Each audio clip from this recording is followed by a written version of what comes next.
A night of terror. Emily's fight for survival. It was the summer of 1995, and life was anything but normal for Emily Sanders. At just 5 years old, her world had been turned upside down by her parents' separation. Emily and her mom, Jennifer, had moved into a modest 2-bedroom apartment in a quiet suburban neighborhood in Massachusetts. Though the transition was difficult, Jennifer did her best to make Emily feel at home. Emily had her own room, painted a cheerful yellow with her favorite stuffed animals lining the bed. But every night, without fail, she would crawl into Jennifer's bed, seeking the comfort of her mother's presence. The apartment wasn't much, but it was theirs. Jennifer kept the place clean and bright, often leaving the bedroom window open during the warm summer nights to let in a breeze. Little did they know that open window would soon become a symbol of terror. The midnight visitor. One sticky July night, Emily stirred in her sleep and woke to an eerie stillness.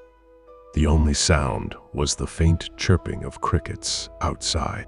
She blinked her sleepy eyes and noticed their tabby cat, Oliver, sitting in the doorway of Jennifer's bedroom. Normally, Oliver curled up at their feet, but tonight he was motionless, his green eyes fixed on something in the shadows of the hallway. Emily's small voice cut through the silence. "Mommy," she whispered, tugging on Jennifer's arm. Jennifer groaned softly and turned over, but Emily couldn't look away from Oliver. The cat let out a low, guttural meow, and then, as if drawn by an invisible force, padded silently into Emily's room. Emily's heart began to race. Something didn't feel right. She shook her mom harder, her voice trembling. "Mommy, wake up." Jennifer sat up groggily. "What is it, sweetheart?" Before Emily could answer, they both looked toward the doorway.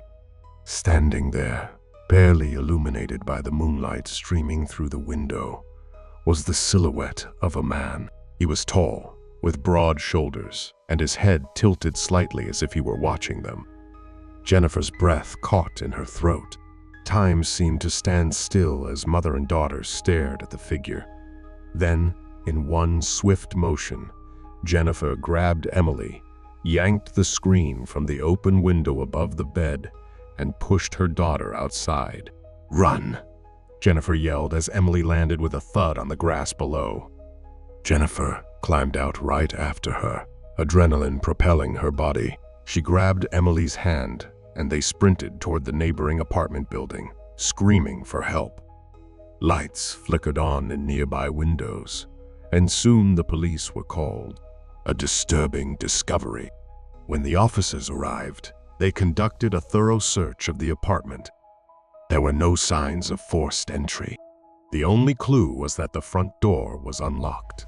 Jennifer swore she had locked it, deadbolt and all, before going to bed. The police assured her they'd do everything they could to investigate, but left her with little comfort. A week later, while cleaning the kitchen, Jennifer decided to check the small utility closet near the water heater. Inside, she found something chilling. A worn notebook filled with scribbled names and crude drawings, along with a pair of gloves and gum wrappers. The realization hit her like a freight train. The man had been inside their apartment, possibly for days, watching and waiting. The tragedy at the Brown family home. Just a few towns over, in a similar suburban neighborhood, the Brown family was facing their own nightmare. 12-year-old Sarah Brown lived with her single mom, Donna, and her 2 younger brothers, Eric and Tommy. Donna worked long hours at a community center and often left Sarah in charge of the boys. One December evening, Sarah invited her friend Rob over to hang out while her mom was at work. Eric and Tommy were playing video games in their room, and the house felt safe and normal. But then came a knock at the door. Sarah smiled. "That's Mom," she said, heading to open it. Rob, knowing he wasn't supposed to be there, whispered, "I'll sneak out the back," and disappeared through the kitchen window. But when Sarah opened the door, It wasn't her mom standing there. It was a woman disheveled, with wild eyes and a crooked smile. "Is Donna home?" the woman asked, her voice eerily calm. Sarah hesitated. "No, she's at work. Can I help you?" The woman's grin widened as she stepped inside, closing the door behind her. What happened next was a blur of chaos and terror. Eric managed to escape to a neighbor's house and call the police, but by the time they arrived, the scene inside was something out of a nightmare. Sarah's lifeless body was found in the bathroom, her head gruesomely hidden among the wrapped Christmas presents. The woman, it turned out, was the estranged sister of a woman Donna had been helping through her job. She had learned about Donna's family and schedule and had used that knowledge to commit the unthinkable: the creepy boyfriend. Years later, another chilling event unfolded in the life of Lisa Miller, a young woman newly married and trying to navigate family dynamics. Her mom had started dating a man named Carl, whom Lisa found unsettling. Carl was quiet, his eyes often closed, and he had an odd habit of moaning softly whenever he ate something sweet. One Christmas, Lisa and her husband visited her mom's house. They had tried to convince her to break up with Carl, sensing something wasn't right about him. Their suspicions were validated the day after Christmas when they stopped by to check on her.